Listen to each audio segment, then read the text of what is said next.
Okay, welcome to Blended Family Barbecue again. I'm getting ready to do a Boston, but I'm gonna do one that normally I'll try and do one for a competition to where I'll fix it up and then I'll put it on the grill for a little while and let it do a bark. Kind of get a good crust on the outside of it, and then I'll wrap it in foil then, and then let it cook for a while like that, so that would soften up the meat and get it real tender. And then take it back off and continue to kind of caramelize the outside of the Boston butt.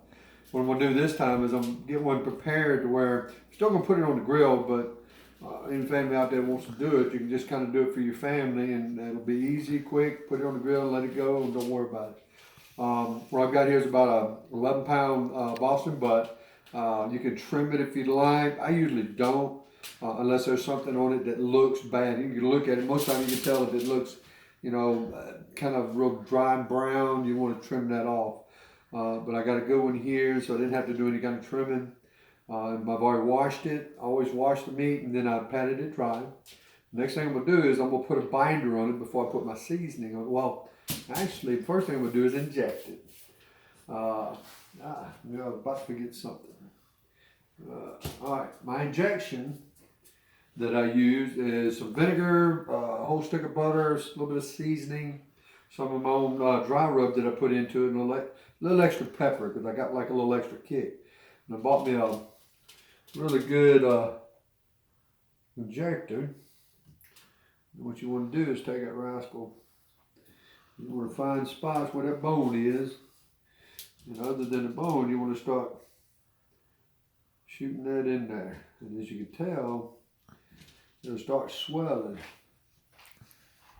You just don't be afraid to shoot that stuff off in there, because some of it will come out and some of it won't. I'm trying to put quite a bit in there. You want it to be juicy. And like I said, I'm doing this for anybody that just wants to throw it, slap one on the grill for the family and say, you know what, we want some Boston butt. We got a whole lot of family come over. We'll have a nice little get together and whatever.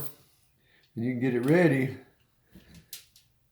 and cook it for several hours. You can cook it in the oven if you want to. Do the same thing. Got it pretty basted there, or injected. Now, like I said, I've already washed and patted it dry. And for my seasonings to stick to the side, I'm gonna need a binder. And what I'll use, or something to bind that seasoning to the side, what I like to use is mustard. It's old standby for nearly everyone. Just about everybody likes mustard. You want to take and rub that all over that. Rub that butt down. Get it all good and coated. Don't have to be real thick. You just want something for that seasoning to bind to.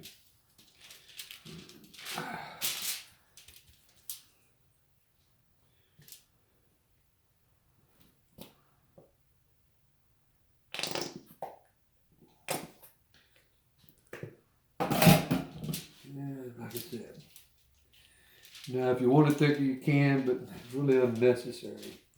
All this is just so you can bind the seasoning to the sides of it. Now, remember where your fat is, because that's usually the side you want down first.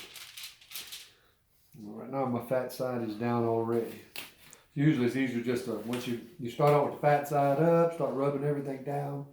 And that's what you want to do, is then get it ready to where the last thing you do is fat size down if you can. If not, just make sure you move where it's at. All right, next thing is adding the dry rub. Changing gloves so I can add my rub on there. And keep my family protection from all my cooties.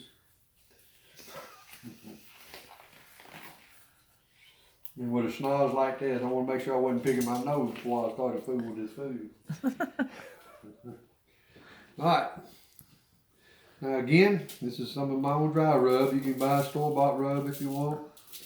You want to put some on there. Don't be shy about packing it on there.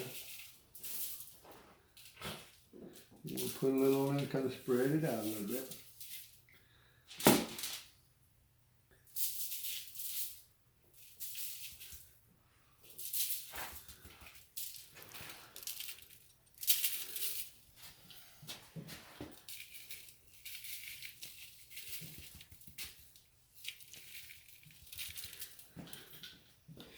Good walking around. Make sure you get that rub on there again. Some people like to cake it on there. I don't think that's necessary because you already injected it. And I think that's going to be good enough.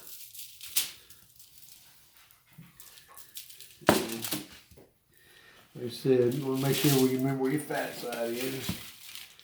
My fat side's right there, so remember trying to flip that back over. I always like to try and leave it down when I start wrapping it up.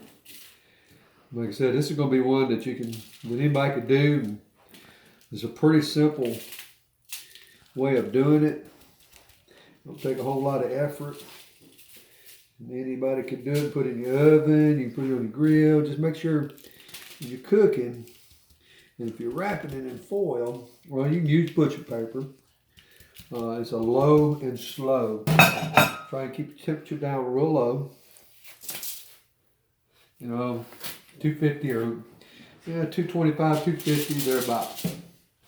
Then you wrap that puppy up tight.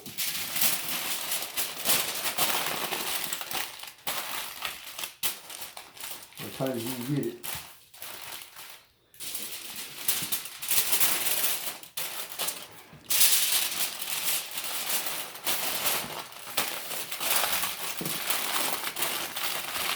Remembering my fat side is down. Then, make sure that bad boy's tight. And then, what you can do, it's already ready for the grill. Or you can put it in the refrigerator and have it the night before and get it the next morning, start your grill, start your oven, and then let it cook. If you're going to put it in the oven, set it for 250, anywhere from 6 to 8 hours. At about 6 hours, I check it. See if the meat's starting to fall off the bone, pull it on out. If it ain't, leave it in there a little bit longer until it's done. If that meat's falling off that bone, that's ready to come out. Same thing on the grill. Most of the time on the grill, it takes right at 7 hours, especially for about 11 pounds. I've done it in 6, but they crank that temp up to about 300. But I'm going to set mine tomorrow. I'm going to use it on a pellet grill and just set it in the morning.